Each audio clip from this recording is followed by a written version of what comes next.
Nagsusunog ang lungsod habang tinatawagan si Derek, ang batang lalaki na tinatawag sa aksyon. Inilalahad ni Sylvie, ang kanyang kaalyado, ang mataas na panganib na misyon ng pagtulong. Basta siyang baliwalain ng mga babala niya habang umiinom. Tumatalon siya mula sa gusali, handa na para sa panibagong araw sa trabaho. Natutulog siya ng may ngisi, pinapaalala sa kanya na siya ang bayani dito. Pumipintig ang lakas sa kanyang katawan habang naghahanda para sa isang simpleng pasok at labas na misyon. Gayunpaman, hindi natuwa si Sylvie sa kanyang nakakaakit na kayabangan. Sa isang pagbuhos ng lila na enerhiya, binasag niya ang isang daanan. Nagsusuot si Derek ng armor, kumikislap ang kidlat habang naghahanda sa laban. Pumasok siya sa kawalan, kampante na makakabalik siya sa hapunan. Ngunit sa kabilang panig, tanging apoy, abo, at kabiguan ang naghihintay sa kanya. Isang katastrofal na bitag ang misyon, isang laban-laban sa imposibleng mga pusta. Nanginginig sa takot si Derek, nag-iisip kung paano naging mali ang lahat. Napapalibutan ng mga halimaw, desperadong pinoprotektahan niya ang isang sugatang kasamahan. Makalipas sa mga taon, ang alaala ng araw na iyon ay nananatiling umaalingaw sa dilim. Isang mas matandang Derek na may mga peklat ang nagmumuni-muni sa kung ano sana ang isang simpleng misyon. Nagsisisi siya sa kanyang luma ng nakagawian na subukang maging bayani. Sa alaala, napapaligiran ng kanyang koponan, naghihiyawan na tumakas. Kinailangan nilang pumili sa pagitan ng pagliligtas sa kanilang sarili o ng kanilang mga kaibigan.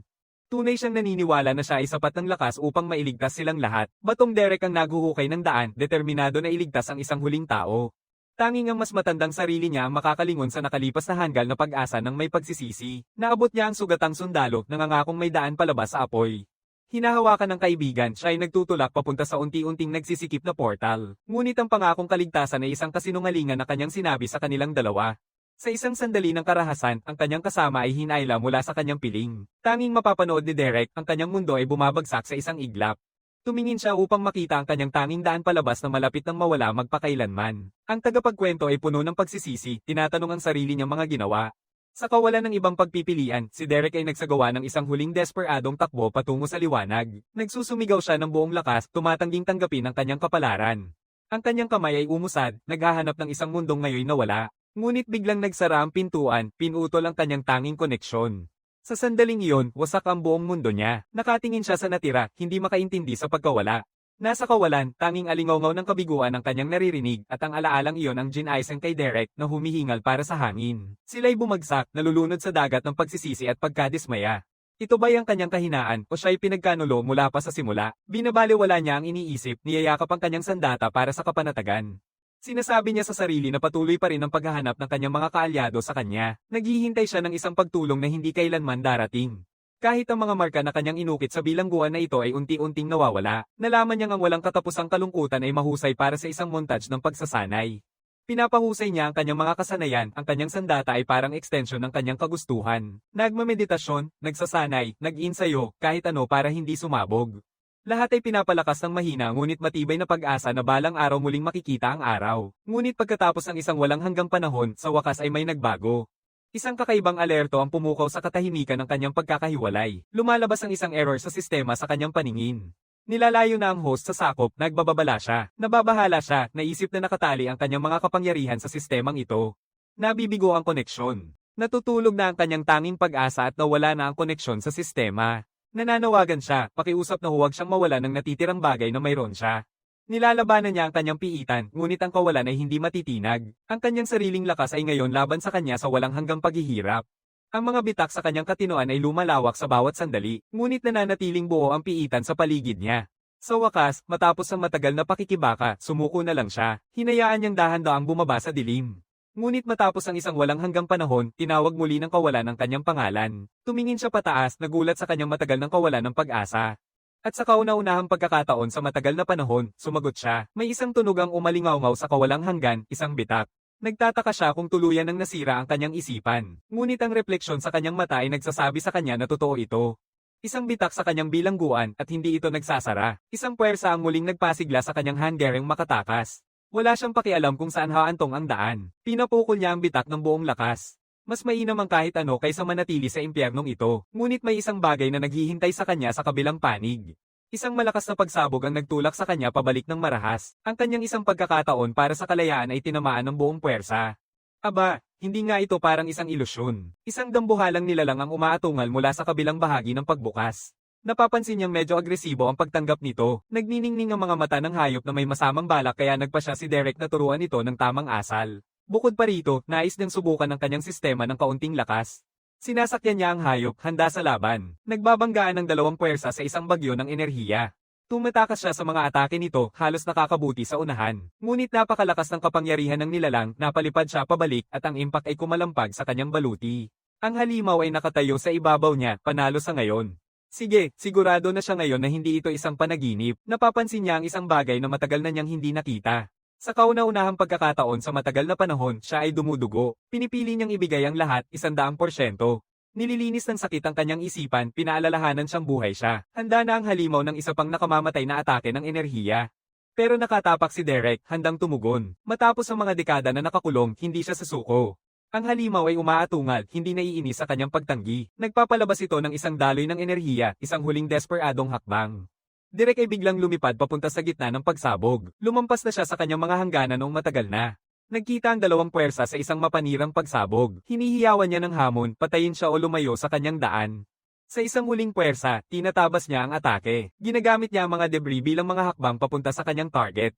Mukhang bumalik na ang dating Derek sa negosyo. At isang huling sipa, nakahanap siya ng daan palabas. Lumipad siya sa ibabaw ng hayop, iniwan ito sa kawalan. Tumatawa siya, sa wakas ay muling nakikita ang araw.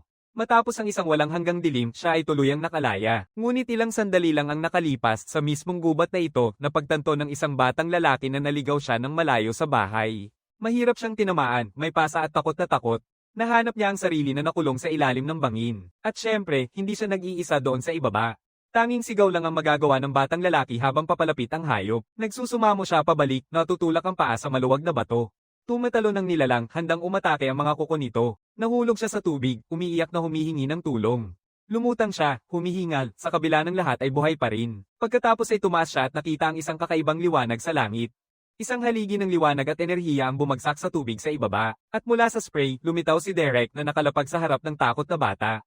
Hindi makapaniwala ang bata na mas lalo pang lumala ang kanyang kapalaran. Nakakatakas lang niya mula sa isang lobo, tapos makakaharap niya ang isang demonyong nakasuot ng armor. Pero isang kakaibang babala ang lumitaw sa harap ni Derek, isang sistema na sumasalakay ang natuklasan at wala siyang ideya kung ano ang ibig sabihin nito. Bigla, isang napakalaking purple na buhawi ang bumukas sa langit sa itaas. Nadadala si Derek sa kanyang paghila, dinala pataas laban sa kanyang kalooban. Tanging mapuputi niyang mata ang nakamasid ng walang saloobin. Isang malakas na sinag ng enerhiya ang sumabog mula sa portal. Ang kanyang malaking pagtakas ay nagtapos sa pagkakatamba niya sa lupa na walang malay. Malapit, yayanan ng sugat ang hayop ang sarili, handa na para sa ikalawang laban. Nakatingin ang kumikislap nitong mga mata sa walang magawang tao. Dahan-daang nilalapitan ng nilalang ang hindi kumikilos nitong biktima. Ang isipan ni Derek ay bumabalik sa walang katapusang kawalan. Naalala niyang naipit, tinanggalan ng lahat ng meron siya. Ang kanyang pagkatao ay hinayla hanggang sa kasalatan, buo-buong nabaliw sa mga pira-piraso. Nagtatanong siya kung ang kanyang dating buhay ay totoo pa ba. Ang kanyang sistema, ang kanyang tahanan, lahat ba ay isang panaginip lang? O kaya naman ang wasak na pag-iral na ito ang tanging alam niya na pabalik siya sa realidad nang hilahin siya ng hayop palayo. Humihingal-ngal-ngal, humihingi ng 5 minuto pa para matulog at makalimutan ito.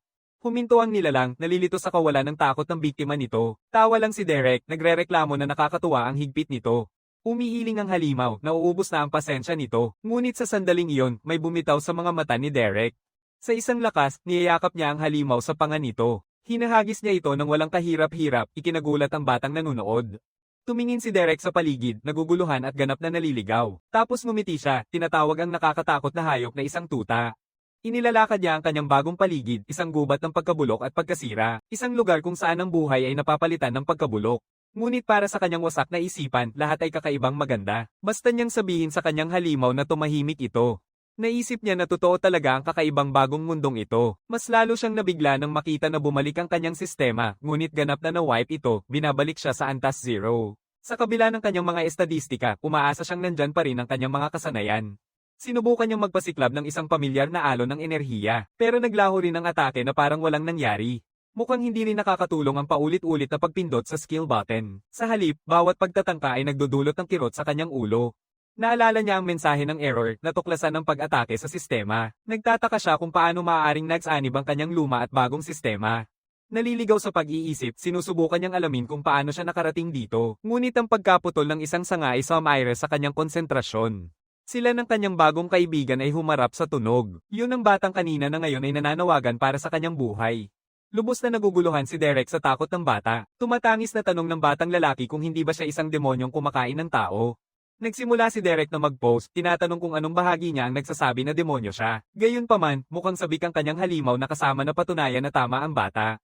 Mabilis na pinagsabihan ni Derek ang hayop dahil sa hindi magandang asal nito. Ipinapakilala niya ang sarili at nag-aatubiling ibinibigay ni Thomas ang kanyang pangalan. Tinanong ni Derek tungkol sa antas ng bata, tinatawag pa rin siyang Tommy. Nalaman niya na sa mundong ito, ang sistema ay nagbubukas lamang kapag edad 13 na. Upang ito ay ma-activate, kailangang pumatay muna ng isang nilalang. Biglang napagtanto nilang dalawa niyang hayop na may malamig na ngiti, siya ay lumingon sa kanyang nag-iisang kasama. At isang mabilis at marahas na galaw, nakamit niya ang kanyang unang patay. Nakahandusay ang hayop, ang dugo nito ay dumadaloy sa lupa ng gubat. Ipinaliwanag niya na ito ay isang kailangang kasamaan upang maprotektahan ang bata. At sa pagbibigay nito, nagsimula ng dumaloy ang mga abiso mula sa sistema. Ngumiti siya, isang pamilyar na pakiramdam ng kapangyarihan ang bumalik sa kanya. Pero pagkatapos, isang kakaibang serye ng mga alerto ang pumukaw sa kanyang pansin. Isang labanan sa pagitan ng dalawang sistema ang nagaganap sa harap niya. Napagtanto niya na sinubukan ng bagong sistema na palitan ang luma niya, ngunit nanatili ang kanyang orihinal na sistema, kaya't mayroon siyang dalawa. Biglang isang malakas na ingay ang bumaluktot sa tahimik na tensyon. Tumingin si Thomas palayo, halatang nahihiya sa kanyang gutom. Tinanong ni Derek ang halata at sabik na pumayag ang bata. Isang mabilis na pagsisimula ng apoy para sa kanilang pagkain. Lumalabas na ang kanyang unang pumatay ay naging kanyang unang hapunan din. Iniaalok niya ang bata ng inumin para mapawi ang lahat ng ito. Ang bata ay umiinom ng mabilis na parang nawala siya ng isang linggo. Hinigpitan niya, napagtanto niyang tuluyang nawala ang kanyang mga asal. Inaalala ni Derek kung paano ma-access ang kanyang nakatagong orihinal na sistema. Nagpasya siyang subukan bumili ng katulad na kasanayan sa bago. Nakita ng sistema ang salungatan at nagsimulang pagsamahin ang mga kasanayan. Hindi naging maganda ang proseso, nagdulot ito ng panginginig sa kanya. Ngunit tinanggap niya ito kahit na malino na napakalaki ng sakit. Ang resulta ay isang malaking, agarang pag-angat ng kanyang kasanayan. Napagtanto niya na maaaring hindi tuluyang nawala ang kanyang mga luma nitong kasanayan. Nakatutalag lang sila, pinipigilan ng bagong sistema. Ngayon ay may daan na siya upang maging mas malakas kaysa kailanman. Sa bagong plano sa isip, panahon na para magbago ng itsura. Walang masasabihin na may tiwala kundi hayaan mong bata kang magpagupit habang naglalakad. Pinapaalala niya kay Thomas ang kanilang kasunduan, impormasyon para sa ligtas na paglalakbay. Hindi na mapilit na pumayag ang bata na tuparin ang kanyang bahagi ng kasunduan. Sinimulan niyang ipaliwanag ang mga patakaran ng kakaibang bagong mundong ito. Ipinaliwanag ni Thomas na tinuturuan ng mga tao na maging mapagpasalamat sa sistema. Ngunit inihahayag niya ang katotohanan. Isang mundong pinamumunuan ng isang korrupt na hari, gamit ang kanilang kapangyarihan, nilalupig ng mga may lupa ang karaniwang tao. Minsan pa nilang niloloko ang sistema upang palawakin ang agwat sa pagitan ng mayaman at mahirap. Lalong tumitindi ang kanyang galit habang naaalala ang kawalang hustisya. Sila ang mga may lupa ang may kasalanan sa pagkawala ng kanyang mga magulang. Natatakot siya at nakiusap kay Derek na huwag siyang saktan, habang tahimik na nagbibiro si Derek na maghihintay muna siya sa huling gupit. Sinusuri niya ang resulta at idineklara na mabubuhay si Thomas. Kinabukasan, sumikat ang araw sa kanilang paglalakbay. Maingat na ginayasing ni Derek ang batang lalaki, sinabing oras na para umalis. Sa wakas, nararating nila ang gilid ng isang maliit na, walang tao na nayon. Tinanong ni Derek kung aling daan ang patungo sa bahay niya. Tumingin si Thomas sa direksyon, sinasabing galing siya sa nayo ni Reyna. Ngunit habang nagsasalita, nakatutok ang mga mata niya sa isang bagay sa malayo. Agad na nararamdaman ni Derek ang pagbabago sa kilos ng bata. Tumatalon mula sa kanyang balikat si Thomas, mabilis na tumakbo papunta sa isang bahay na may takot. Sumusunod si Derek, ngunit humihinto ng biglaan sa nakakatakot na tanawin sa harap niya. Pumuslit ang batang lalaki sa sirang pinto, umiiyak na naghahanap kay Jones. Sa loob, natuklasan niya na ang lalaking hinahanap niya ay pumanaw na. Nakahandusay ang mamamayan sa sahig. Nakanganga si Thomas, ang kanyang pag-asa ay tuluyang nabasag. Inilalagay ni Derek ang isang maaliwalas na kamay sa balikat ng bata. Nalaman niya na hindi pala ito pamilya, kundi isang mabait na matandang lalaki mula sa baryo. Hindi maintindihan ni Thomas kung paano nangyari ito dahil halos level 30 na ang lalaki. Derek, walang pakialam, ang tanong niya kung iyon ba ang tinutukoy ng malakas. Ipinipilit ng batang lalaki na sa ganitong antas, walang makakatama sa kanya sa gubat. Ngunit nakasandal si Derek sa pinto, may pagdududa sa mukha. Pagkatapos ay ipinahayag niya na ang lobo na pinatay niya kanina ay level 53. Nabigla si Thomas at hindi makapagsalita, ayaw paniwalaan ang kanyang naririnig. Nagtataka siya kung ito na lang ang natira sa bahay ng bata. Sa kabilang banda, sa kailaliman ng gubat, may kakaibang enerhiya na bumubuhay. Isang nagliliwanag na berdeng orb ang pumipintig ng hindi pangkaraniwang lakas. Mabilis nitong napansin ang isang wasak na hayop sa kagubatan. Maingat nitong nilapitan ang kakaibang pinagmumulan ng mahika. Ang mga sugat nito ay nagmumungkahi na ito ay nakipaglaban na ng desperado para sa buhay nito. Ito ay sumugod, pinapalakas ng instinct at gutom. Ngunit isang kalansay ang biglang sumulpot mula sa mga anino upang ipagtanggol ang orb. Sa isang malupit na suntok, pinukol nito ang lobo sa lupa, parang nanginginig ang hangin sa ipinapakitang madilim na kapangyarihan. Tila natutuwa ang kalansay na nilalang sa madali nitong panalo. Ang ganda naman. Naitanghal bilang isang makapangyarihang lich, isang dalubhasa sa sampang lupain na ito. Ngunit hindi nagtagal, ito ay isang lupain ng sikat ng araw at kapayapaan. Nakikita natin ang isang batang babae na nagngangalang Brandy na nahihirapan sa isang mabigat na basket. Maingat na tinutukso ni Mallory ang kanyang anak tungkol sa dala. Ipinagmamalaki ni Brandy na kayanan niyang mag-isa ngayon na na-unlock na niya ang sistema. Ngumiti ang ina, pinapadampi ang ulo ng anak na halatang nahihirapan. Habang naglalakad, iminumungkahi ni Mallory na hingin niya sa ama ang balat mula sa kanyang pangangaso. Nagniningning ang mga mata ni Brandy sa pagkakataong mapataas ang kanyang kasanayan sa paggawa ng katad. Dagdag pa ng kanyang ina na baka payagan pa siyang tumulong magbalat ng hayop. Biglang naging takot na ang saya ng babae nang malaman niya kung ano talaga ang ibig sabihin ng pagiging tagagawa ng balat. Bumabalik tayo 2 linggo ang nakalipas sa araw na dapat niyang i-unlock ang kanyang sistema. Ibinibigay sa kanya ni Travis, ang kanyang ama, ang kanyang unang halimaw na papatayin. Isang level 10 na malambing na fox. Sigurado akong hindi ito magiging traumatizing at all. Tapos na ang gawain, iniwan ng dalaga na lugmok sa lungkot at puno ng pagsisisi. Pinapalubag siya ng kanyang ina, aminin na sana'y hindi na lang pinili ng kanyang ama ang isang mas kaakit-akit na target. Ngunit naputol ang kanilang pag-uusap nang biglang magtama ang kanilang mga mata sa takot. Bumalik si Travis sa baryo, sugatan at nagbubulong ng babala. Sinasabi niya sa kanila na tumakbo, na sumisigaw na ang nayon ay inaatak. Dali-dali si Brandy na pumunta sa tabi ng kanyang ama, ngunit pinutol siya nito. Sinasabi niya sa kanya na magtiwala sa kanyang ina, puno ng matinding determinasyon ang mga mata niya. Si Travis ay humarap sa nagliliyab na nayon, iniutos na tumakas ang kanyang pamilya. Sa isang huling palem, pinapadala niya sila sa kaligtasan. Ang buong nayon ay nilamon ng apoy, isang malungkot na tanawin sa kanilang pagtakas. Tinanong ni Brandy kung magiging maayos ang kanyang ama, nanginginig ang boses. Ngumiti si Mallory at nangakong malakas sila ng pinuno. Nakipagkita sila sa iba pang mga nakaligtas, pinangunahan ng pinuno ng baryo. Pinapalakas ng pinuno ang grupo, may kumpiyansa na mararating nila ang susunod na baryo. Hinawakan ni Mallory ang kanyang anak na babae ng mahigpit, sinusubukang magbigay ng huling salita ng kaginhawahan. Ngunit naputol ang kanyang salita ng isang dambuhalang paang bumagsak sa lupa. Ang kumpiyansang ekspresyon ng pinuno ay biglang napalitan ng takot na walang kapantay. Isang dambuhalang binagong halimaw ang nakatayo sa ibabaw niya, ang mga mata nito ay nagliliwanag sa galit. Agad siyang napabagsak, pinatutunayan na medyo maaga pa ang kanyang sinabi kanina.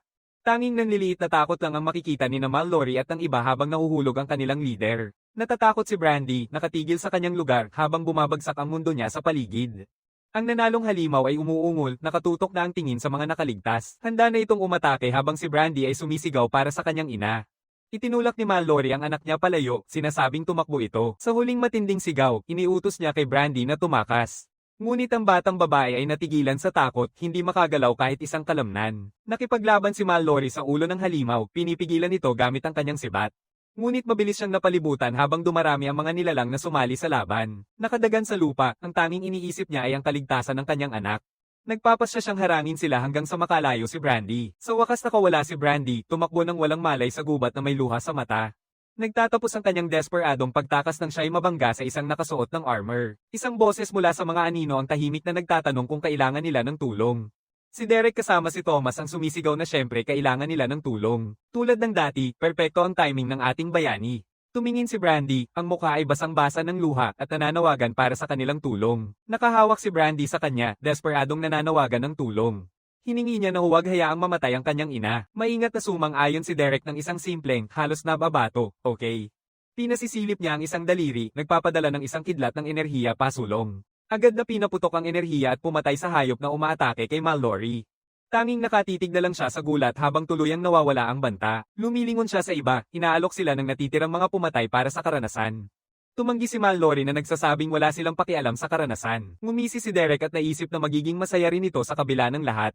Ang natitirang mga bulong na asong Wolfo na kontaminado ay sumugod sa kanya ng sabay-sabay, ngunit malamig, nakatutok, at handa na ang kanyang mga mata para sa laban. Pinipiga niya ang paa ng isang hayop sa ilalim ng kanyang baluti at walang kahirap-hirap na tumatalon sa ibabaw ng nakakalupos na panga ng isa pa. Isang sulyap ng enerhiya ang Som Iris sa isang bahagi mula sa malayo. Nagniningning ang kanyang guwantes, bumubuo ng mga kuko ng dalisay na enerhiya. Naging isang buhawi siya ng galaw, nilalampasan ng mga hayop. Kumikilos siya ng may bilis at galing na hindi pa nila nakita. Isang huling mabagsik na suntok ang nagtapos sa huling mga nilalang. Lumapag siya na napapalibutan ng kumikislap na asul na liwanag, tapos na ang laban. Nakatayo siya sa ibabaw ng mga nahulog na hayop, nagrereklamo na hindi ito nakakatuwa. Hindi siya humahanga, pinakuna kung gaano kahinaan ng mga lobo. Dali siyang nilapitan ni Brandy at ng kanyang ina at nagyakapan sila sa pag-asa. Pinapalakas ni Mallory ang loob niya, nangangakong malakas ang kanyang ama. Ngunit alam niya na walang katulad ang kanyang asawa sa estranghero na ito. Nagpasalamat siya kay Derek, ngunit gustong malaman kung sino siya. Sinasabi lang niya na dadalhin niya si Thomas pauwi at maaari silang sumama. Sinusubukan ni Thomas na ipaalala sa kanya ang kanilang wasak na nayon. Ngunit malamig na sinabi ni Derek na ang tanging ipinangako niya ay ihatid ang batang lalaki.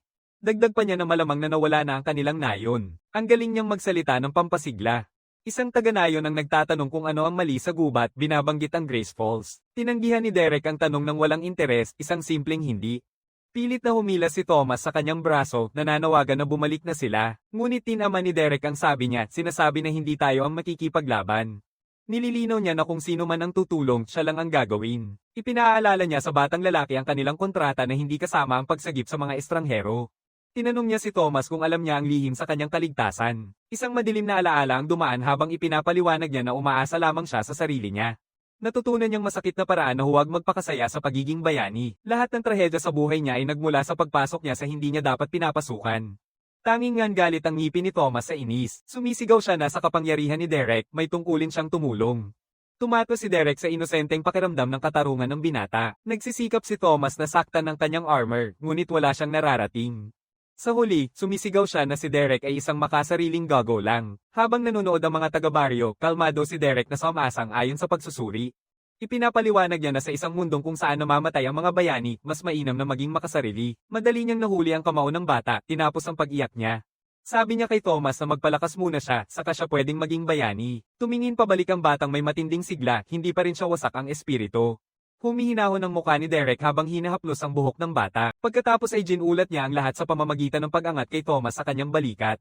Nagulat ang bata, nagtatanong kung ano ang ginagawa niya. Sa bagong determinasyon, ipinahayag ni Derek na ililigtas nila ang nayon. Hindi makapagsalita si Thomas sa biglaang pagbabago ng puso. Nakatayo siya sa gitna ng mga uling, muling nabaliktad ang kanyang mundo. Samantala, hinarap ni Travis, ang ama ni Brandy, ang isang dambuhalang binagong oso. Inilalagay niya ang kanyang sibat, ang kanyang mga mata ay nagniningning habang naghahanda sa laban. Ang halimaw ay umaatungal, ang sarili nitong mga mata ay nagliliyab ng napinsalang enerhiya. Nakaharap ni Travis ang kanyang kalaban ng diretso, isang shockwave ang sumabog mula sa pagtama. Mananatili siyang nakatayo, nag-iisang tagapagtanggol laban sa napakalakas na puwersa. Pinangunahan ni Derek si Thomas sa gitna ng naglalagablab ng mga guho ng nayon. Nais niyang makita ng bata ang malupit na katotohanan ng mundong ito ng personal, isang mahigpit na aral kung ano ang nangyayari kapag hindi ka sapat na malakas. Hindi ito isang misyon ng pagtulong, ito ay isang pagbawi. Biglang hinawakan ni Derek ang bata, nararamdaman ng isang bagay sa unahan. May mahina ngunit matagal na ungol ang naririnig mula sa ilalim ng bumagsak na gusali. Pumikit siya, nakatutok sa pinagmumulan ng tunog. Isang nakaligtas, ang punong barangay, ay nagsusumigaw upang makaalis sa mga debris. Agad na tumakbo si Thomas pasulong, hindi pinapansin ang babala ni Derek. Nagulat ang pinuno nang makita siya, pinapaalalahanan siya tungkol sa panganib. Ngunit ang kanyang tingin ay napunta sa bangkay ng ama ni Brandy na nahulog. Nanghihinayang siya na matapang na nakipaglaban ang lalaki, ngunit malala na ang kanyang mga sugat. Sa katunayan, tila walang sino man sa baryo ang makaliligtas. Nanghihina ang pinuno na humingi ng manggagamot, alam niyang walang pag-asa ito. Inaalala ni Derek ang kanyang mga pagpipilian, naaalala ang isang bihirang potion na taglay niya. Ngunit pumapasok ang kanyang makasariling kalikasan, ayaw niyang maging bayani. Hindi niya ililigtas ang lalaki, pero makakapag-alok siya ng iba. Lumalayo siya, binibigyan ng pamilya ng sandali para sa kanilang pamamaalam. Tanging mapapanood ni Mallory ang buong pagkabigla at kalungkutan. Mahigpit siyang niyayakap ang kanyang asawa, nananawagan na manatili siya kasama nila. Sa huling lakas niya, nilalapit ni Travis ang kanyang kamay sa kanyang anak na babae. Sinasabi niya sa kanya na maging matatag at mahal na mahal niya ito. At sa huli, ang liwanag ay unti-unting nawawala mula sa kanyang mga mata magpakailan pa man. Iniwan si Brandy na nakaluhod sa alikabok, wasak na wasak ang mundo niya. Ang hikbi ng kanyang ina na puno ng dalamhati ay umaalingaw sa mga guho. Ilang sandali ang lumipas, iniwan na nila ang nagliliyab na nayon sa kanilang likuran. Sinasabi ni Derek ang halatang katotohanan. Panahon na para kumilos. Ngunit hanggang ngayon, hindi pa rin makapaniwala si Thomas sa kanyang nasaksihan. Inaalok ni Derek ang isang hindi kapanipaniwalang aliw, sinasabing masasanay din siya rito. Hinawakan ng pinuno ang kanyang braso, galit na galit sa kanyang walang pakundangang salita. Hinahanap niya kung sino si Derek at kung ano ang gusto niya. Tinanong ng pinuno kung bakit niya dapat pagkatiwalaan si Thomas sa isang ganap na estranghero. Nanatili si Derek na tahimik, malamig at walang pakialam ang itsura. Ngunit umusad si Thomas, nakakagulat na sinusuportahan si Derek. Sinasabi niya na nauunawaan niya ng husto ang pagkawala. Inaamin niyang halos naiinggit siya na nakapag-palm sila. Isang alaala ang nagpapakita kay Thomas noong mas bata pa, naghihintay sa mga magulang na hindi na babalik. Patuloy ang maliit na grupo ng mga nakaligtas sa kanilang paglalakbay palayo sa mga guho. Nagpasya si Derek na magandang pagkakataon na tingnan ang mga abiso sa kanyang sistema. Nakita niyang naabot na niya ang antas 10 at maaari na siyang pumili ng klase. Ngunit habang nag-iikot siya sa mga pagpipilian, lumaki ang mata niya sa gulat. Ang mga pagpipiliang ito ay mas makapangyarihan kaysa sa inaasahan niya. Ang una ay Shadow Brawler, isang bihira at mapanganib na klase.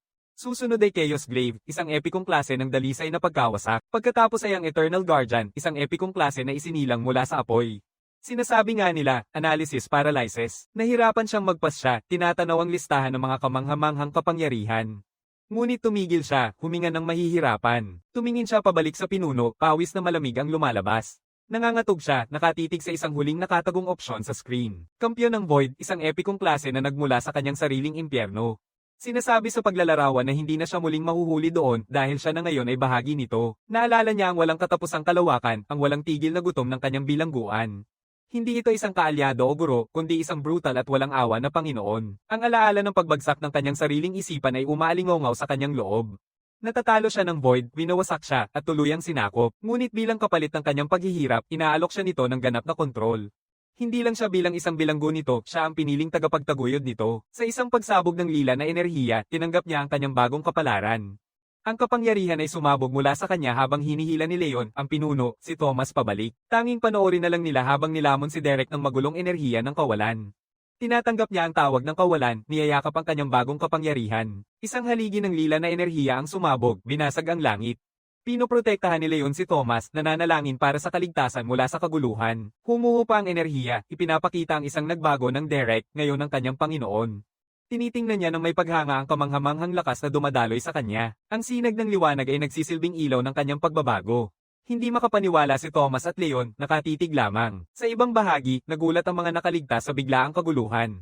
Bumalik ang enerhiya sa mundo, winawasak ang natitirang natira. Tumingin si Derek pataas na pagtanto na may kasamang +1 ang kanyang bagong klase. Mula sa enerhiya, nagsisimula ng mabuo ang isang dambuhalang nilalang na walang hanggang. Hindi maiwasang humanga sa dramatikong pagpasok nito. Lumilingon si Leon kay Thomas na nagmamakaawa na malaman kung saan niya nakuha ang lalaking ito. Si Mallory at Brandy ay tanging nakamasid, nalilito at naguguluhan.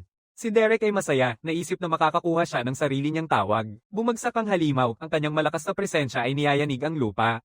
Pinili niyang tawagin itong Asher, na tila nagdudulot ng reaksyon. Napapansin niyang medyo mas maliit ito kaysa sa huli niyang nakalaban, pero ayos lang. Ang iba ay nanunood ng may takot, nagtatanong kung baliw si Derek. Ngunit napagtanto ni Leo na kayang kontrolin ni Derek ito ng may nakakatakot na pag-iisip. Agad niyang sinubukang turuan ang kanyang bagong alaga na umupo. Sana'y magtagumpay ka dyan. Sagot ng halimaw ay sipa ng mariin sa lupa. Ang epekto nito ay nagpadala ng shockwave sa wasak na kalikasan. Hiniyo ni Thomas ang pangalan niya habang hinahawakan ni Leon siya upang hindi makisali. Ngunit isang nakasuot na kamay ang umangat mula sa alikabok, pinipigilan ang atake. Lumalabas si Derek, buong suot ang armor, at sinasabi sa kanyang alaga na tapos na ang kanilang panahon. Umiiyak si Asher, handang haminin ang bagong amo nito. May sugat ngunit determinado, iniutos ni Derek sa iba na tumakas. Nagtatawag siya ng tibak na gawa sa dalisay na enerhiya habang tumatakbo sila papunta sa ligtas na lugar. Hindi matukoy ng kanyang kakayahan ng hayop, pinatutunayan na hindi ito mula sa mundong ito. Naalala niya ang huling hayop, na pagtanto na ang ito ay nasa ibang antas. Walang palya, sumugod siya ng mabilis na parang ulap ng kulay lila na enerhiya. Tumatak siya papunta sa kanyang bagong alaga, handang turuan ito ng disiplina. Ang halimaw ay sumugod na may nakalawit na mga pangil, sinasalubong ang kanyang pag-atake ng may matinding galit. Tinutulak ni Derek ang isang pagsabog ng enerhiya, pinipigilan ang halimaw. Ngunit nagulat siya nang harangan nito ang atake gamit lamang ang palad nito. Ang lakas ng nilalang ay nagtulak sa kanya pabalik. Pinalalabas ni Asher ang isang nakamamatay na sinag ng pinagsama-samang enerhiya ng kawalan. Ang pagsabog ay nagtulak sa kanya palayo, at ang lakas nito ay nagpasindak sa kanya ng husto. Hindi niya maipaliwanag kung paano nakakamove ng ganito kabilis ang isang bagay na napakalaki. Bago siya makabawi, naghahanda na ang hayop ng panibagong atake. Ang sinag ay gumugupit ng malaking hukay sa lupa kung saan siya nakatayo ilang sandali lang ang nakalipas. Ang pagtama ay niyayanig siya hanggang sa kaibuturan, ang lasa ng dugo ay pamilyar na ngayon.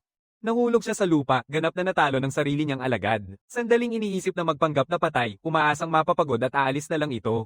Oo, hindi mangyayari yon. Ang hayop ay nagsimula ng walang humpay at marahas na pag-atake. Isang alerto mula sa sistema ang nag-flash habang ang kanyang kalusugan ay bumaba sa mapanganib na antas. Inilalabas niya ang kanyang kasanayan sa meditasyon, desperadong naghahanap ng pagkakataon. Sa isang biglang lakas ng adrenaline, bumabawi siya, ang kanyang tibak ay nagniningning ng kapangyarihan. Ngunit hinawakan lang ni Asher ang sandata gamit ang ngipin nito at winasak ito. Parang insekto siya na tinataboy. Bumababa ang kanyang kalusugan sa bawat tama. Bawat suntok ay parang martilyo, palapit ng palapit sa kanyang katapusan. Sa gilid, tanging luha ang nakikita ni Thomas habang nasa Syra ang kanyang tagapagligtas. Hinikayat ni Leon ng iba na tumakas, alam nilang wala na silang magagawa upang makatulong. Naghahanda si Asher ng enerhiya para sa isang huling, matibay na atake. Tanging mapapanood ni Derek na alam niyang masyado siyang mabagal para makaiwas dito. Nauunawaan niya na hindi kayang panatilihin ang kanyang mga kasanayan sa paggaling ang pinsalang natatanggap. Unti-unting nauubos ang kanyang bar ng kalusugan, papalapit sa kanyang hindi maiiwasang katapusan. Lumalakas ang pressure, nagsisimula ng mabasag at mag-crack ang kanyang armor. Ngunit sa kabila ng sakit at kaguluhan, nakatutok ang kanyang mga mata sa isang punto ng konsentrasyon. Inilalagay niya ang kanyang mga punto sa isang bagong kasanayan na nagdudulot ng pagsasanib ng sistema. Ang proseso ay napakasakit, isang sigaw ang sumabog mula sa kanyang lalamunan. Ngunit ito ay nagbibigay sa kanya ng kakayahang iwasan ang nakamamatay na paghampas sa lupa ni Asher. Matagumpay ang pagsasanib, agad na naabot ang pinakamataas na antas ng kanyang bagong kasanayan. Mukhang hindi natuwa ang alaga niya sa biglaang pagbabago ng pangyayari. Sa pag-upgrade ng kanyang kasanayan sa sandata, sumisibol ang lupa sa kanyang lakas. Bumalik siya sa laban, ngayon ay isang ulap ng asul at purple na enerhiya. Lumilipad si Derek sa hangin, hawak ang isang bagong sibat ng liwanag. Nagniningning ang kanyang mga mata ng muling pagtutok, nakalimutan ng sakit. Hinarap niya ng diretso ang mga kuko ng hayop, isang desperadong laban para sa dominasyon. Tinutulak niya pasulong, ibinubuhos ang bawat piraso ng lakas sa atake. Ngunit huminto ang kanyang tibak, hindi makatusok sa balat ng halimaw. Naiintindihan niya na nililimitahan lang ng kawalan ng kanyang kapangyarihan. Ang bastos. Kaya't nagpasya siyang oras na para labanan ang Void gamit ang Void. Inilalabas niya ang pinakapuso ng kanyang kulungan sa kanyang sandata. Nagbabanggaan ng dalawang puwersa, ang may-ari at ang nilikhang nilalang sa isang huling matinding labanan. Si Derek ay napaatras dahil sa lakas ng kanyang sariling atake. Tumatag siya ng maayos, tapos na ang laban. Sa paghinga ng pagod, aminin niyang masaya talaga iyon. Nakatayo siyang panalo sa kanyang nahulog na alaga habang nagsisimula ng lumubog ang araw. Binibigyan siya ng sistema ng malaking gantimpala sa pag-aalaga sa kanyang bagong kaibigan. Sa ibang lugar, isang katok ang umalingaw sa isang marangyang kwarto. Isang kawani ang pumasok na may dalang agarang balita para sa kanyang ginoo. Isang ulat mula sa korona ang naglalarawan ng enerhiya ng isang nilalang sa kawalan. Isang babaeng may pulang buhok ang nakakatanggap ng balita tungkol sa isang dimensional na halimaw. Kakaiba, sa malamig na ekspresyon, nagbigay siya ng isang simpleng utos. Magpadala ng isang mangangaso. Samantala, nagpapatuloy ang paglalakad ng mga pagod na taga-nayon sa kagubatan. Tumingin siyang pabalik, ang mga mata niya ay lumaki sa hindi kapanipaniwalang gulat. Bumalik na sina Leon at ang mga bata, sugatan ngunit buhay. Nagkita-kita ang mga nakaligtas, ang kanilang ginhawa ay agad napalitan ng mga tanong. Ngunit hindi maitulak ni Leon na sabihin ang madilim na katotohanan. Nakakapit ang panga niya, ang bigat ng kanyang kabiguan ay bumubusok sa kanya. Isang luha ang nakalabas, isang tahimik na patunay sa kanilang mga nawala. Lumapit si Derek, inihahayag ang matinding katotohanan ng kanilang kalagayan. Ang natitirang mga taga-baryo ay tanging nakatitig na lang sa kanilang pagkabigla. Nakatayo si Leon sa ibabaw ng mga nahulog, sinisisi ang sarili sa kanilang kapalaran. Ngunit si Thomas ay dumaan ng mabilis, nakatutok ang mga mata sa isang pamilyar na mukha. Niyayakap niya si Derek na puno ng ginhawa na buhay pa ang kanyang tagapag-alaga. Agad na umatras ang batang lalaki, nababahala ngunit hindi mapigilan ang kasiyahan. Pagkatapos ay lumingon si Derek kina Mallory at Brandy, bahagyang bumababa ang tono. Ibinunyag niya na inalay niya ang katawan ng asawa niya para sa tamang paglilibing. Nabigla si Mallory sa hindi inaasahang kabutihang ito. Siya ay taos-pusong nagpapasalamat, isang munting liwanag sa kanyang kalungkutan. Tumango lamang siya, ang matatag niyang maskara ay muling nakapantay. Noong gabing iyon, nagkampo ang mga nakaligtas sa ilalim ng isang buong buwan. Pinapayuhan silang manatili malapit sa apoy dahil hindi ligtas ang kagubatan. Si Leon ang nagbabantay, mabigat ang dalahin ng pagiging leader sa kanyang balikat. Ang kanyang mga mata ay nagliliwanag ng tahimik at matatag na determinasyon. Malapit, sa wakas tinanong ni Thomas ang tanong na nasa isipan ng lahat. Binabaliwala ni Derek ang laban, sinasabi na naiinip lang ang hayop at umalis na. Mahihirapan si Thomas paniwalaan ito, lalo na sa mga nakakatakot na alamat. Ngunit ang katotohanan ng laban ay mas masalimuot pa. Sinusuportahan ni Mallory ang bata, sinasabing hindi pa naririnig ang ganitong gawain. Tumango-tangulang si Derek, iminumungkahing swerte lang niya ang nakuhang mahina na pagtawag. Nangakong hindi na niyang gagamitin pa ang kakayahang iyon. Isang malinaw na pagmamaliit sa halaga nito. Binabaliwala niya ang mga alamat bilang sobra sa hype na ikinagulat ng iba. Kinabukasan, pinangunahan ni Mallory ang mga nakaligtas na ipagpatuloy ang kanilang paglalakbay. Habang sumisikat ang araw, nagsimula na silang maglakad patungo sa susunod na nayon. Ngunit may maliit na kamay na humila sa kanya na sumire sa kanyang konsentrasyon. Si Brandy ang nagtatanong kung maaari siyang makakuha ng ilan sa mga hayop. Ipinapaliwanag niya na narinig niya siyang pinag-uusapan ng tungkol sa mga nilalang sa kanyang pulse heiress. Pumayag si Derek, inilalabas ang isang kuneho mula sa kanyang inventaryo na may liwanag na kumikislap. Ibinibigay niya ito, nangakong bibili pa siya ng mas malalaki mamaya habang nagpapasalamat siya. Tinanong niya kung bakit niya nais ang mga ito at niyayakap niya ang alok na may malungkot na tingin. Isang alaala ang biglang bumaluktot tungkol sa kanyang ama, nagtuturo sa kanya tungkol sa gubat. Maluha-luha niyang ipinaliwanag na pinili niya ang paggawa ng balahibo upang makagawa ng armor para sa nayon. Nanatili ang alaala ng matatag at nakangiting mukha ng kanyang ama. Nais niyang matiyak na walang ibang masasaktan muli. Bumabalik ang pagtitiyaga ni Derek at sinasabi niya na maaari na nilang kunin ang mga ito lahat. Sa kabilang lugar, isang mayabang na gwardya ay kumakajot-kajot ng daliri, naiinis at nababato. Ang takot. Tinitigan niya ang mga nakaligtas, tinatanggihan silang makapasok ng walang tamang dokumento. Galit na galit si Mallory, sinabing hanapin niya si Reyna. Ngumisi lang ang gwardya, sabik na sabik sa kanyang maliit na kapangyarihan. Humingi ang isang taga-nayon kay Leon na makialam, ngunit wasak na si Leon, nagdududa kung maaari pa niyang tawaging sarili niyang pinuno. Brandy lumapit, nananawagan sa guard na nawala na ang lahat sa kanila. Tumatanggi ito ng may kapal na mukha, sinasabi na may batas na tinatawag na Graceful Decree. Ngunit si Derek ay tumakbo, ang kanyang mga mata ay nagliliwanag ng mapanganib na liwanag. Tinanong niya kung sino, eksakto, ang magpapatupad ng batas na iyon kung sakaling siya ay magpasya na lumabag dito. Nag-aalala si Mallory habang napapansin na malapit nang lumabag si Derek sa hangganan. Tinatanggap ng gwardya ang hamon, sabik na makipaglaban para mapawi ang kanyang inip. Ngunit niyayakap ni Mallory ang braso ni Derek, pinapaalalahanan siya na ang pagpatay sa isang noble ay magdadala lamang ng mas maraming gulo. Tumawa ng malupit ang gwardya na dismaya na nasira ng katwiran ang kanyang kasiyahan. Nagsimula ng isara ang mga pinto, pinapalayo sila ng tuluyan. Ngunit isang bagong boses mula sa loob ang nagtanong kung ano ang nangyayari. Lumabas ang dalawang tao, isang marangal na nagngangalang Wallace Graceful at ang punong baryo na si Reyna. Nakilala ni Reyna si Mallory, nagtatanong kung bakit sila narito matapos ang ulat ng usok. Nalaman nilang nawala na ang kanilang baryo, taos pusong nagpapadala siya ng pakikiramay at tinatanggap sila. Inilalagay ni Reyna ang marangal sa kanyang lugar, sinasabing ang mga nakaligtas ay nasa ilalim na ng kanyang proteksyon. Sa isang pasasalamat, pinangunahan ni Mallory ang kanyang mga tao sa kanilang pansamantalang bagong tahanan. Ngunit nagbigay si Reyna ng tahimik na babala. Ang mga halimaw sa bayan na ito ay nakasuot ng armor, hindi balahibo. Tumingin siya pabalik kay Leon na para bang ang espiritu niya ay naiwan sa abo ng kanyang bayan. Wallace, ang marangal, ay galit na galit dahil sa labis na pagbibintang sa kanyang awtoridad.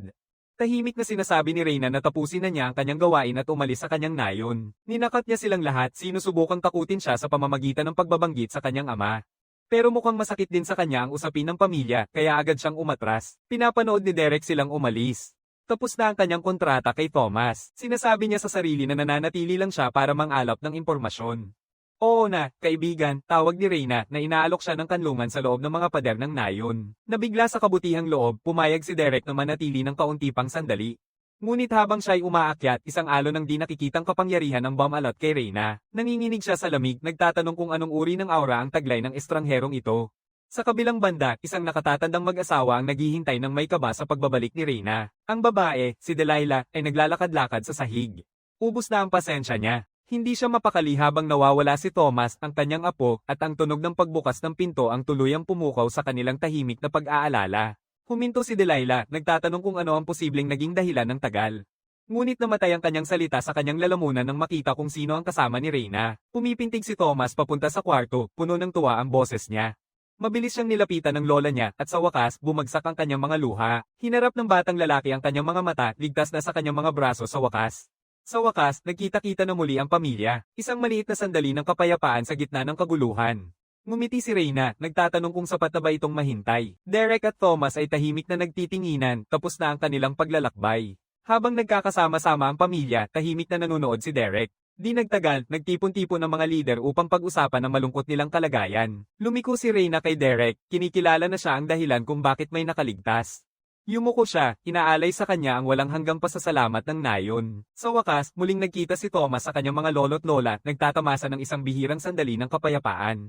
Tinanggihan ni Derek ang pasasalamat, sinabing huwag nang magpaka-formal. Ngunit iginiit ni Reyna na tungkulin ng isang pinuno na protektahan ang kanyang mga tao. Nagbago ang tono niya, naging matigas ang ekspresyon habang seryosong tinutukan ang usapan. Malinaw niyang sinasabi na kung naghihintay siya ng bayad, wala silang maibibigay. Ang mga yaman ng nayon ay ubos na sa kanilang kakayahan, lalo na sa mga parasitang katulad ni Wallace na mayabang na umaagaw ng kaunti nilang meron. Ngumingiti lang si Derek, tinatanong kung talaga bang iniisip niya na nandito siya para sa pera. Ipinaliwanag niya na nabayaran na siya ni Thomas sa pamamagitan ng pagtulong muna sa kanya. Pagkatapos ay itinuro niya ang tunay na issue, ang wasak na kagubatan. Nilingan si Reyna, naiinis na malaman kung ano ang nalaman niya tungkol sa banta. Ibinunyag ni Derek na may teorya siya batay sa sistema ng kanyang sariling mundo. Sinasabi niya na malamang nakikipag-ugnayan sila sa isang pagbagsak ng dungeon. Nagsisimula siyang ipaliwanag ang kalikasan ng mga dungeon, ang buhay ng sistema. Sila ang mga pinagmumula ng malaking kapangyarihan, yaman, at kamanghamanghang panganib. Bawat isa ay isang mundo na sarili nitong sistema, isang pagsubok para sa mga matapang na pumasok. Pero kapag hindi napansin ang isang dungeon o bumagsak ang sistema mismo, maaari itong pumutok at magdulot ng kaguluhan at mga halimaw sa mundo. Ang nakakalaso nitong enerhiya ay dumadaloy sa lupa, binabago ang lahat ng nasasagi nito. Ito ang pinagmulan ng sakit na Samire sa kanilang tahanan. Skeptical si Reyna, ngunit itinuro ni Derek na maaaring lumitaw ang mga bagong dungeon. Pumayag si Lolo Richard na maaaring may mga nakatagong dungeon sa malalayong lugar. Naiintindihan niya na ito lang ang teoryang tumutugma sa mga katotohanan. Lumapit si Reyna sa kanya para sa kumpirmasyon at inamin niya na ito lang ang kanilang tanging palatandaan. Pagkatapos ay tinanong niya si Derek kung saan siya nagmula, umaasang makakakuha pa ng mga palatandaan. Iniwas niya ang tanong, sinasabing ngayon na alam na nila ang problema, kailangan nilang lutasin ito. Sinubukan niyang umalis, iminumungkahi na kaya ng mga nakatayo sa labas ang gulo. Claysec na Derek. Pero tinawag siya ni Reyna, pinigil siya sa kanyang paglakad. Sinasabi niya na wala silang maibibigay sa kanya kapalit ng kanyang lakas. Ngunit sa isang mukha ng pag-asa, hiningi niya ang kanyang tulong isang beses pa. Tumungo si Derek, humihingal-ngal at pagod na pagod. Tumingin siya upang umalis, walang pakialam sa kanyang pakiusap. Tanging nakatitig lang si Thomas, unti-unting nawawala ang pag-asa niya. Pero tinawag ni Derek ang bata, sinabihan siyang sumunod. Sabi niya kailangan niyang hanapin si Brandy para ibigay ang natitirang mga balahibo. At doon, silang dalawa ay umalis na. Sinasabi ni Richard na may punto si Derek tungkol sa kanyang mga prioridad. Pero sana hindi niya ito sinasabi ng sobrang brutal. Lumapit siya kay Leon, tinatanong ang kanyang opinyon tungkol sa hindi kilalang tao. Kailangan niyang malaman kung kaalyado ba o banta ito. Tinitingnan ni Leon ang tanong, seryoso ang mukha niya. Inaamin niya na hindi niya maintindihan si Derek kailanman. Reyna napalinga, nararamdaman niyang may higit pang nalalaman. Idinagdag niya ang maliit na detalye na kayang tawagin ng lalaki ang kawalan. Alam mo na lang, habang naglalakad sina Derek at Thomas sa mga lansangan ng baryo. Tinanong niya ang batang lalaki kung saan nila maaaring mahanap ang batang gumagawa ng balat. Isang biglang sigaw mula sa isang kalapit na eskinita ang nakakuha ng kanilang pansin. Nakita nila si Brandy na nakikipagbuno sa isang maharlikang babae sa isang malaking balahibo at madali nitong hinayla ito mula sa kanyang hawak na may mapagmataas na ngiti. Binubuli niya ang bumagsak na babae, tinutokso siyang tumugon. Mukhang uso sa mga lokal na ilit ang pang-aapi sa mga bata, ngunit agad natigil ang kanyang tagumpay nang maarang siya ni Derek.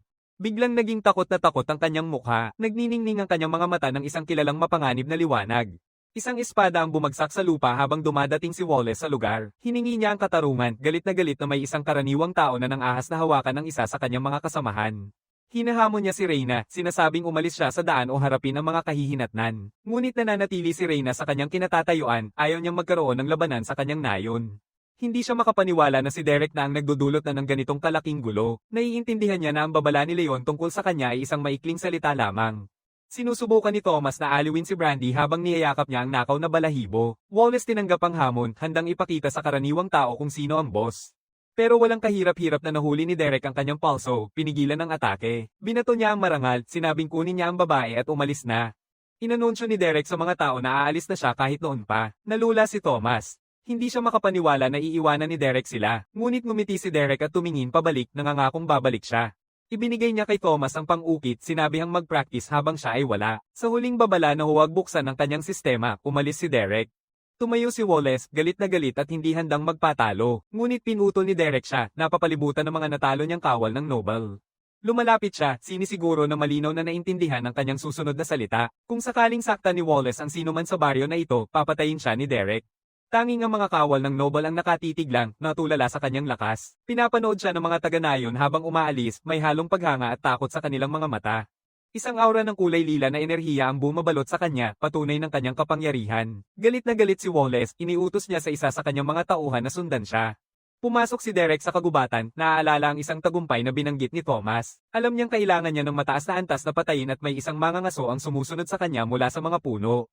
Inilalabas ng mangangaso ang kanyang pana, sabay na pinaputok ang tatlong palaso ng sabay. Tinutukan niya, kampante na hindi alam ng kanyang biktima na anong sumalubong sa kanya. Ngunit nahuli ni Derek ang mga palaso gamit ang dalawang daliri nang hindi man lang umiikot. Tinitingnan niya ang kanyang sistema, napagtanto na kailangan niyang humanap ng isang halimaw na higit sa antas 112. Ipinapakita ng kanyang screen ng katayuan na nasa antas 11 lang siya, ngunit marami siyang puntos na pwedeng gastusin. Yumuyuko ang kanyang mga mata habang papalapit ang pana sa kanyang ulo. Ibinunyag niya na alam na niya ang tungkol sa kanyang kwento ng higit 1 oras na ang nakalipas. Sa wakas ay ipinamahagi niya ang kanyang mga puntos at walang pinsala ang tumama sa kanya. Binibigyan siya ng sistema ng 2 bagong tagumpay, Jack of All at Meat Shield. Nasasabik siyang makita na binigyan din siya ng 2 libreng kasanayan. Hindi makapaniwala ang mga ngaso habang tuluyang nabigo ang kanyang atake. Nabibighani ang mga ngaso, hindi makapaniwala kung paano siya pwedeng magkamali. Binabaliwala niya ito, iniisip na ang target niya ay isang hanggal na walang pakialam. Muling nagpapalipad ng isang pana, puno ng tiwala. Pero basta-basta lang ni Derek itong tinatanggihan ng hindi napuputol ang lakad. Sa wakas ay humarap siya, nagtatanong kung okay lang ba sa Hunter na medyo abala siya. Hindi makasagot ang assassin, ang buong mundo niya ay ganap na nagbago. Dahil nabunyag ang kanyang pagtatago, nakatapak siya ng matatag, naghahanda na tumakas. Isang desperadong talon ang ginawa niya papunta sa kaligtasan ng mga puno. Tumatalon siya sa gubat, nagtatanong kung anong uri ng halimaw ang kanyang hinahabol. Lumapag siya, umaasang sa wakas ay naiwala na niya ang sumusunod sa kanya. Ngunit naroroon na si Derek, abala pa rin sa pagpili ng kanyang mga kasanayan. Nagmamadaling tumakas ang mga ngaso, naging isang mapanirang habulan. Patuloy na sumusunod si Derek nang walang kahirap-hirap, ipinagpapatuloy ang kanyang monologo tungkol sa mga puno ng kasanayan. Kinukuha ng mga ngaso ang isang sanga, sinusubukang mag-iwan ng distansya sa pagitan nila. Nadada pa siya, handang gawin ang huling desperadong pagtanggol. Nagpapalipad siya ng sunod-sunod na mga pana, isang huling pagsubok. Nakatayo lang si Derek doon, tinutukso siya sa pagsigaw ng pangalan ng atake niya. Sumabog ang mga palaso sa puno, nagdulot ng malaking pagsabog. Hininga ng malalim ang mga ngaso, umaasang nakarating na ang atake. Nakatingin siya sa usok, nananalangin na wala na ang kanyang target, pero nakaupo si Derek sa sanga sa itaas, mukhang walang pakialam. Ipinaliwanag niya na pinili niya ang pagtutol sa mahika, saka siya agad na sumugod sa kontra. Ang mga ngaso na ngayon ay si Joffre, ay napapailing pabalik papunta sa pintuan ng nayon. Isang kawal ang tumawag, nagulat sa kanyang sugatan at wasak na kalagayan. Hinawakan ni Wallace siya, tinatanong kung nagtagumpay siya. Inamin ni Joffre sa kanyang huling hininga na hindi man lang siya nakadapo sa kanya. Ang mapagmataas ng ngisi ni Wallace ay napalitan ng matinding galit. Inutusan niya ang kanyang mga tao na mag-empake at bumalik sa kabisera. Tinanong ng isa sa kanyang mga sundalo kung talagang tumatakbo na sila. Tinitigan ni Wallace siya ng matigas na may matinding determinasyon. Kumuha sila ng mga karagdagang puwersa. Sa malinaw na bagong misyon, sinusubukan ni Derek ang isa sa kanyang mga bagong kasanayan. Ginugugol niya ang oras sa pagtukoy ng mga bato at puno, nag-iipon ng karanasan. Ngunit naputol ang kanyang pagsasanay ng isang hindi inaasahang nilalang sa gubat. Isang level 54 na ko na may sungay, kaakit-akit ngunit nakakagulat na makapangyarihan. Yumuko si Derek, nagtatanong kung ano ang ginagawa nito sa ganitong mapanganib na lugar. Tumingin lang ang kuneho, walang pakialam sa usapan.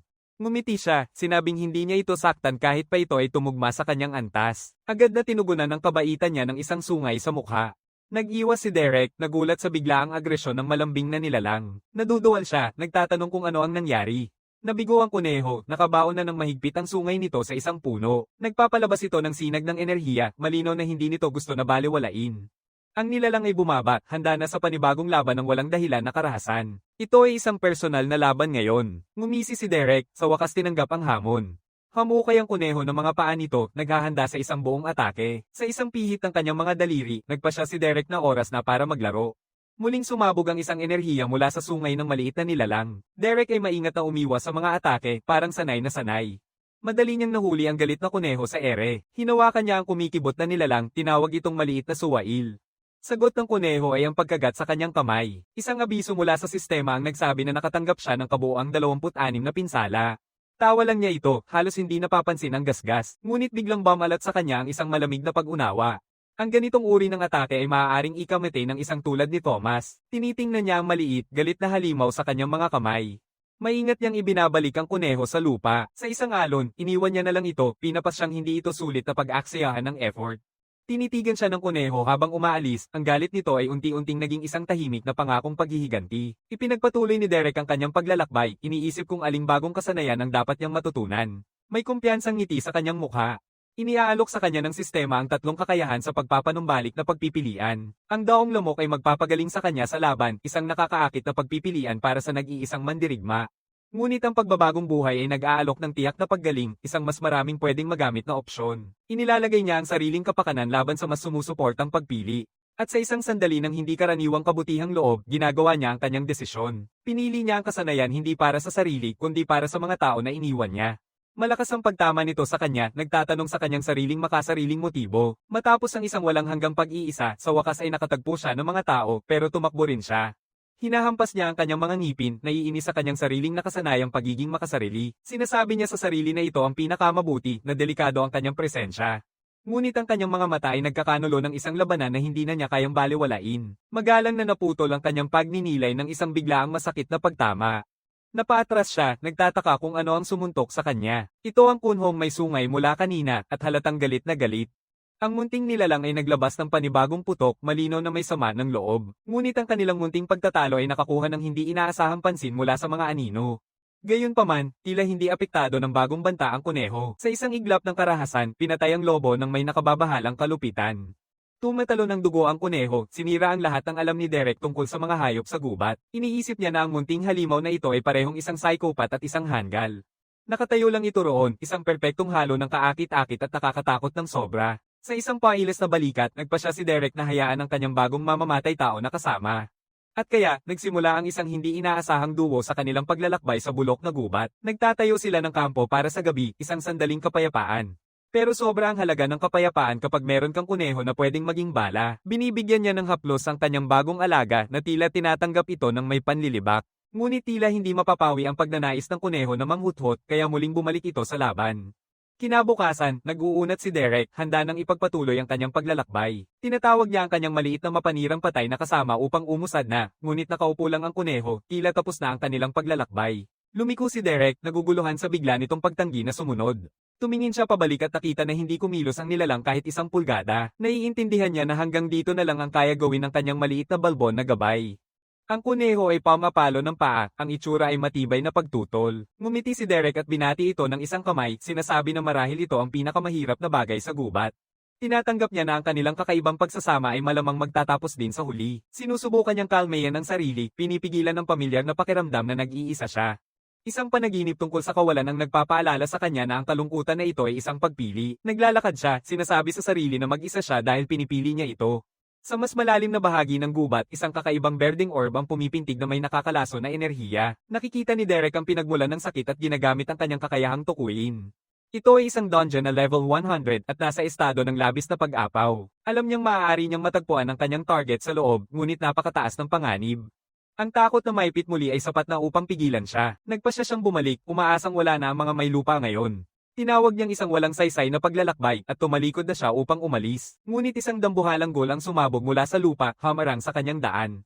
Ngumisi si Derek, nag-aalok ng isang casual na bati sa undead na takot. Tinataya niya ito bilang isang level 115 na acidic ghoul, eksaktong kailangan niya.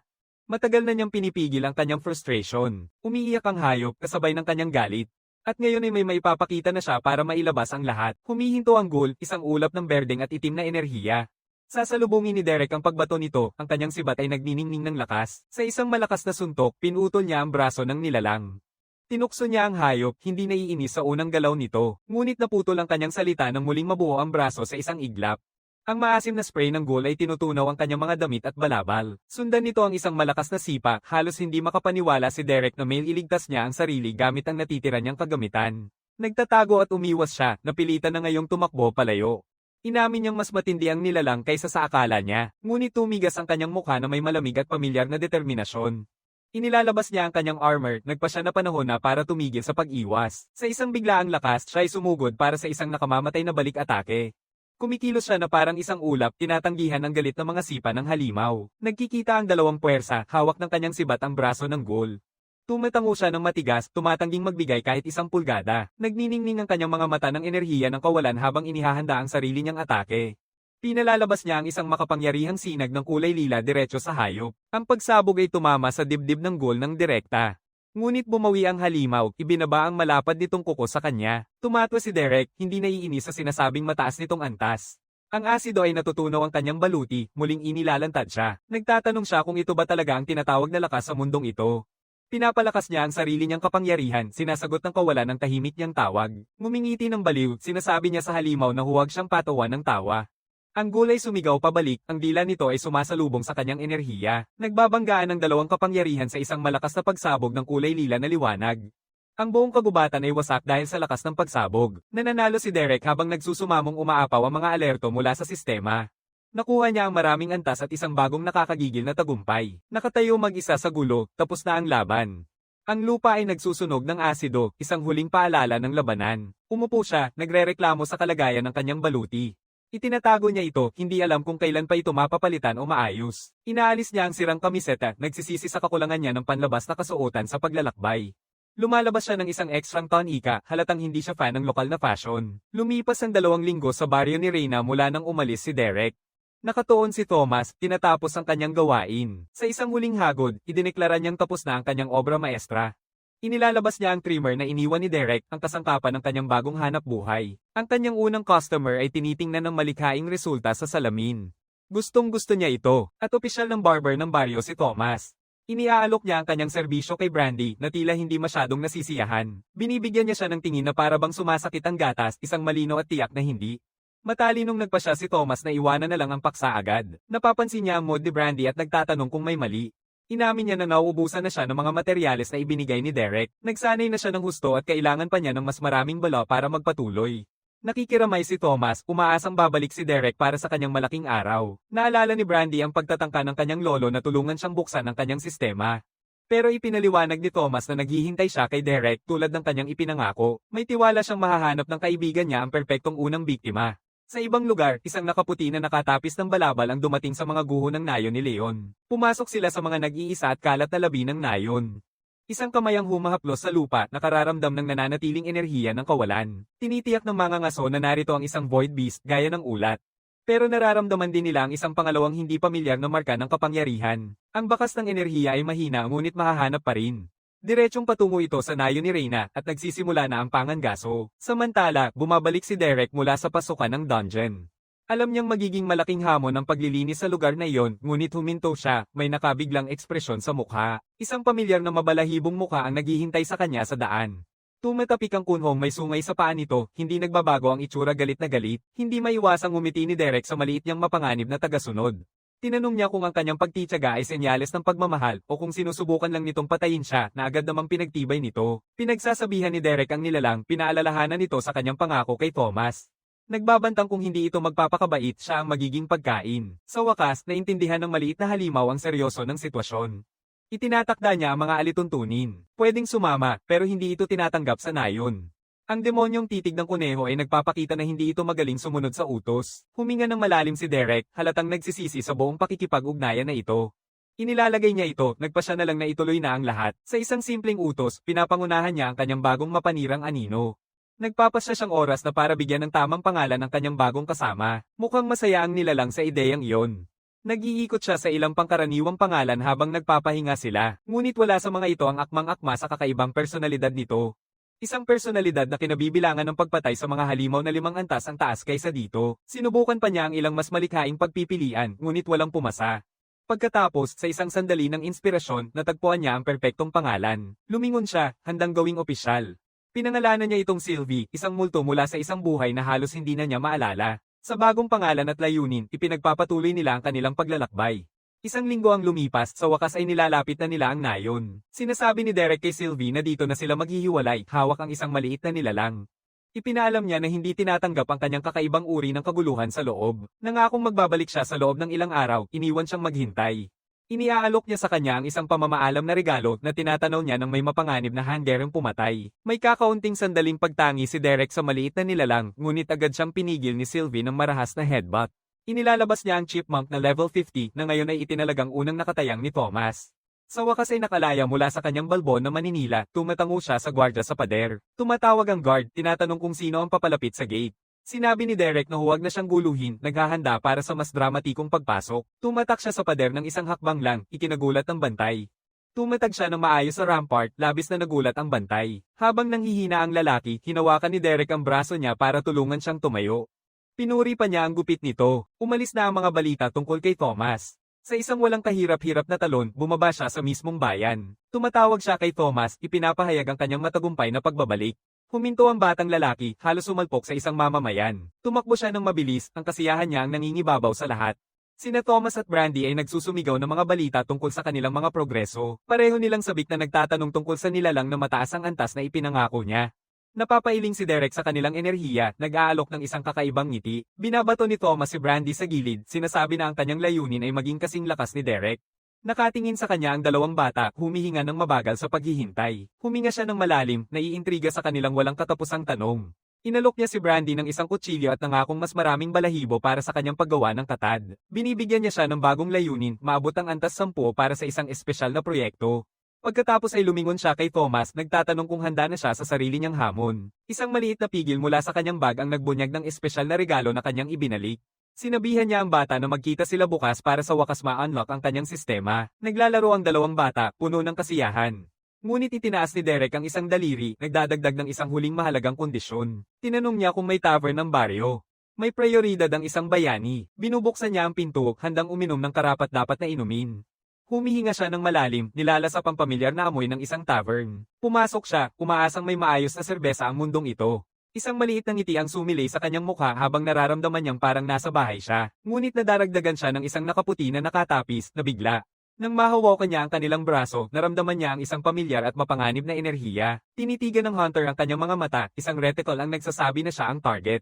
Tinanong ni Derek kung sino siya, ramdam na ang estrangherong ito ay hindi ordinaryong noble. Ibinunyag ng mga ngaso na si Derek ang pinagmumula ng enerhiyang kanyang sinusubaybayan ngunit napagtanto niyang hindi pala siya ang halimaw ng kawalan na ipinadala upang hanapin. Tiniyak ni Derek ito, at nagmamakaawa ang hunter na malaman kung bakit amoy niya ang kawalan. Nainis, nagbibiro si Derek, umaasang iwasan ng isa pang gulo. Nagsimula ang mga ngaso ng mabilisang pagtatanong, ngunit nananatiling iwas si Derek. Napagod na ang pasensya niya, inakusahan siya ng mga ngaso na nagsisinungaling. Nilalapit niya ang kamay, sinubukang pilitin ng estranghero na sumagot. Pero madali ang nahawakan ni Derek ang kanyang palso, pinigilan siya ng tuluyan. Ang dalawa ay nagkatinginan sa isang tahimik at tensyonadong pagtutunggali. Nagpa siya ang hunter na makuha ang sagot sa ibang paraan. Inilalabas niya ang kanyang kakayahan sa pagkakakilanlan, isang alon ng datos ang dumaloy kay Derek. Pero nagbalik ang sistema ng error na nag-iwan sa kanilang dalawa na nagulat. Nako, nakakahiya naman. Sinasabi ni Derek na maaari na niyang makuha ang serbesa. Umupo siya sa bar habang binabati siya ng bartender ng pangalan niya. Tinitingnan ng mga ngaso, napagtanto na si Derek ang nakatalo sa halimaw. Nakalabas siya ng pinto habang umiinom si Derek sa bartender, si Bart. Huminga si Derek ng maluwag, masaya na tapos na ang pagtatalo. Ngunit nang mapagtanto niyang wala siyang pera pang bayad, nagsuggest siya ng isang mataas na kalidad na balahibo at lumiwanag ang mga mata ni Bart. Bigla na lamang, may isang tao pang pumasok sa tavern. Lumiko si Derek, nagtatanong kung sino na naman ang naghahanap sa kanya ngayon. Si Mallory ang nagsabi na ipinadala siya ni Brandy na may alok at inimbitahan siya na makipagkain sa kanila bilang pasasalamat. Naglalakad ang dalawa sa nayon, hawak ang mga inumin. Tinanong ni Mallory tungkol sa mga ngaso, ngunit binabaliwala ni Derek. Pinapaalalahanan niya siya na ang lalaking iyon ay nagtatrabaho para sa isang grupo na tinatawag na ang Crown. Uminom si Derek ng isang higop, inakala niyang ang tinutukoy niya ay ang mga maharlikang puwersa ng kaharian. Ngunit ipinaliwanag niya na ang Crown ay isang makapangyarihang, independenteng organisasyon. Ipinaliwanag niya na ang Crown ay may malaking kapangyarihan at impluensya. Tanging ang pinakamayaman lang ang pinapayagang kumain sa kanilang mga palasyo. At tinatanong niya kung alam niya ang kanilang pinakapinagmamayabang na delicacy. Ito ang karne ng isang nilalang mula sa kawalan. Halos maputol ang hininga ni Derek nang malaman niyang kinakain nila ang dating alaga niya. Ang pagkain nito ay nagbibigay ng kamanghamanghang kapangyarihan, isang tiket sa mga piling. Tumato siya, inisip na sigurong may mas mahihina pa roon. Ngunit pinaalalahanan siya nito kung gaano sila kabihira, ipinanganak mula sa kinatatakutang void. Isang alaala ng pagkawasak ang dumaan, patunay sa kanilang kapangyarihan. Matalim ang tingin ni Mallory, alam niyang nauunawaan niya ito ng sobra. Hindi maitago ni Derek ang kanyang kaba, ang lihim niya ay mapanganib ng malapit. Pinapalampas niya ito, at ipinagpapatuloy nila ang kanilang paglalakad pabalik sa bahay. Dumating sila sa bahay, puno ng mga ingay ng isang salo-salo ng pamilya. Masaya si Derek sa isang lutong bahay na pagkain sa kauna-unahang pagkakataon sa matagal na panahon. Ipinahayag niya na ito ang pinakamainam na bagay na kanyang natikman sa loob ng maraming taon. Pagkatapos ng Void Monster Jerky, hindi na ito mataas na pamantayan. Tahimik na tinatanggap ni Mallory na mababa ang kanyang kakayahan sa pagluluto. Sa umasang-ayon si Richard, halos mapalingon sa galit ng kanyang asawa. Masigasig na tanong ni Thomas kung magbubukas pa siya ng kanyang sistema bukas. Pinagtitibay ni Derek na basta't magbibigay ng kanilang bendisayon ang kanyang mga lolo at lola, tumingin ang bata sa kanila at masaya silang pumayag. Nagsaya si Thomas, ang kanyang pangarap ay malapit ng matupad. Ngunit tumango si Derek at nagdagdag ng isang huling kondisyon. Gusto niya lang ng mainit na palaygo pagkatapos ng mahabang biyahe. Tumakbo si Thomas ng mabilis, sabik na ihanda ito para sa kanya.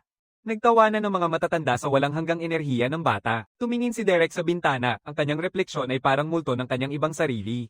Isang maliit na sulyap mula kay Brandy ang pumukaw sa kanyang pag-iisip. Maingat niyang ipinapakita na mayroon siyang regalo para sa kanya. Nag-aalok siya ng maliit na kwintas na gawa sa balat bilang pasasalamat niya. Ipinaliwanag niya na nakatulong sa kanya ang pagtatrabaho dito upang makayanan ang pagkawala ng kanyang ama. Tinatanggap niya ang regalo, may tunay na ngiti sa kanyang mukha, punong-puno ang bahay ng init ng pamilya at usapan. Sa kauna-unahang pagkakataon sa isang habang, hindi niya nararamdaman na nag-iisa siya. Pakiramdam niya ay tuluyan na niyang nakaligtas sa kawalan. Kinabukasan, siya ay tumatalon mula sa pader kasama si Thomas. Ang batang lalaki ay nakapigil, halong takot at kasiyahan. Inilalagay niya ang nakakalitong bata sa lupa, may seryosong tingin sa kanyang mga mata. Nagniningning ang mukha ni Thomas, handang buksan ang kanyang tunay na kakayahan. Ibinibigay ni Derek sa kanya ang isang maingat na gawa na balisong, isang kasangkapan para sa kanyang unang pagsubok. Pumipili siya sa kanyang bag, handang ipakita ang unang target ng bata. Ngumisi siya ng bahagya, binibigyan siya ng isang malamig na utos, patayin ito. Hinawakan ni Thomas ang taybak, tumitibay ang kanyang determinasyon para sa darating na gawain. Isang haligi ng liwanag ang sumabog habang opisyal na tinatanggap ng sistema ang pinakabagong gumagamit nito. Tahimik na kinukuha ni Derek ang taybak, nagtatanong kung ano ang pakiramdam ng pag-angat ng antas. Nabigla ang bata, matapos pumatay ng halimaw na lampas level 50. Ibinunyag ni Derek na ang balisong ay isang obra maestra, kaya nitong gawin ang imposible. Pero bago sila magpatuloy, may isang mahalagang tanong siya. Alam niyang nais ni Thomas na umalis upang maging mas malakas kaysa sa pinapayagan ng baryo na ito. Inamin niya na ang kanyang pag-iisa ay nagsasawa na at niyayaya si Thomas na sumama sa kanya. Tanging nakatitig lang ang batang lalaki, hindi makapaniwala na totoo ang alok. Nagmamadali ang kanyang isipan sa mga posibilidad ng isang malaking pakikipagsapalaran. Sinusubukan niyang magpanggap na kalmado, ngunit hindi may tatago ang kanyang kasiyahan. Ngumiti si Derek, ngunit inilalagay niya ang una sa kanyang mga kondisyon. Nangangako si Thomas na iingatan ng kanyang mga lihim, marahil ay medyo masyadong dramatiko. Ang ikalawang patakaran, kailangan niyang matutong umasa sa sarili, kahit kay Derek man. At ang ikatlong pinakamahalagang patakaran, ang ganap na, walang tanong na pagsunod. Nag-aatubili si Thomas, ang bigat ng pangakong iyon ay bumaba sa kanyang isipan. Tinitiyak ni Derek na hindi siya masama, hindi lang talaga siya isang mabuting tao. Sa muling pagsigla ng kanyang espiritu, tinanggap ni Thomas ang hamon, handa na sa darating na paglalakbay. Sa isang matibay na pakikipagkamay, tinanggap ni Derek ang kanyang bagong mag-aaral sa koponan. Ang kanilang unang sesyon ng pagsasanay ay nagsisimula sa isang simpleng tanong tungkol sa mga puntos ng kasanayan. Sinabi ni Derek na malapit na niyang mawalan ng karamihan sa mga ito, kaya much for creative freedom. Sino man ay hindi masaya, si Thomas ay sumusunod sa utos, pinipili ang kanyang unang dalawang kasanayan. Ipinaliwanag ni Derek na ang mga nakakaantok na kasanayang ito ang susi sa kaligtasan, ngunit hindi maiwasang makaramdam si Thomas ng pagkadismaya sa kanyang bagong mga kapangyarihan. Nag-aalok si Derek ng isang huling puntos para sa isang bagay na mas kapanapanabik. Nais ng batang maging isang tahimik na mandirigma at may perpektong kasanayan si Derek na nasa isip niya. Sa isang haplos, naitatak niya ang kanyang pagpili. Pagkatapos ay utusan ni Derek siyang ilipat ang lahat ng kanyang stats sa depensa. Malapit nang masira ang pag-asa ng bata na makasakay sa likod. Biglang umaalis si Derek, iniwan si Thomas sa likod. Ipinahayag niya itong isang paligsahan at opisyal nang nagsimula ang pagsasanay ng bata. Sa bahay, bumagsak si Thomas, lubos na pagod mula sa takbuhan. Samantala, pinag-uusapan ng mga leader ng nayon ang kanilang madilim na kalagayan. Alam ni Reyna na ang pagpapadala ng maling koponan ay magiging isang utos ng kamatayan. Nakikinig si Derek, ang kanyang mukha ay naging matigas sa seryosong pag-unawa. Ibinunyag niya ang plano niya, pero tinatanong niya kung sapat na ito. Pagkatapos, ibinubunyag niya na ang dungeon na natuklasan niya ay nasa antas na 100 na napakalaki. Balitang iyon ay nagdulot ng takot at hindi paniniwala sa buong silid. Napagtanto ni Leo na ang kanilang mga silver rank na adventurer ay papasok sa kanilang kamatayan. Kailangan nila ng mga bayani na may ranggong ginto at humihingi si Derek ng isang mapa ng lugar. Agad na tumakbo si Thomas, ang masigasig na alagad, upang kunin ito. Ihinahanda ni Reyna ang mapa, ipinaliliwanag ang mga kilalang lokasyon ng dungeon. Isang close-up ang nagpapakita ng mga detalye ng isang mas mahina na dungeon sa antas 25. Itinaas ni Derek ang daliri sa kagubatan, tinutukoy ang pinagmulan ng katiwalian. Hiningi niya ang pahintulot na idagdag ang kanyang natuklasan sa kanilang mapa. Itinatala niya ang bagong banta, saka humihingi ng kopya para sa sarili niya. Habang iniaabot niya ang kopya, may tanong siyang matalim kay Reyna. Tinatanong niya siya tungkol sa kanyang mababang antas at ipinaliwanag niya na ito ay dahil sa kanyang bihirang klase. Ipinaliwanag niya na ang kanyang mga tungkulin bilang pinuno ay walang pahintulot na mag-level up. Bukod pa rito, ang mga sandata ng kanilang nayon ay hindi kayang makipagsabayan sa mas malalakas na nilalang. Isang close-up ang nagpapakita ng isang pira-piraso at luma ng tibak, isang alaala ng mga nakaraang laban. Ngunit binato siya ni Derek ng isang bagong espada na labis niyang nagulat. Inimbitahan niya siyang mag-ensayo kasama si Derek at Thomas na ikinagulat ng batang lalaki. Kung pumayag siya, sa kanya na ang tibak, isang napakagandang alok. Sinusuri niya ang sandata, namamangha sa kamanghamanghang kalidad nito. Ngumiti siya ng may matinding determinasyon at tinanggap ang alok niya. Umalis si Derek, sinasabing pupunta siya sa kanyang bagong best friend, ang bartender. Sa kabilang lugar, nananawagan si Wallace sa kanyang ama para sa karagdagang tulong. Ngunit hindi siya humahanga, tinatanong ang maliit na laban ng kanyang anak. Binanggit niya ang hiling ng baryo na magpadala ng mga adventurer upang ayusin ang isang suliraning hindi naasikaso ni Wallace. Ayaw niyang mahihiya muli, kaya't iniutos niya sa anak na ayusin ang sarili niyang gulo. Sinubukan ni Wallace na magpaliwanag, ngunit agad siyang pinutol ng kanyang pagtutol. Sa isang salita, pinauwi siya ng kanyang ama mula sa silid. Tanging magpipigil na lang si Wallace, tuluyang wasak na ang kanyang pagmamataas. Lumilingon siya para umalis, ang hiya ay sumisindi sa bawat hakbang. Ngunit huminto siya, nangakong haharapin niya talaga sila.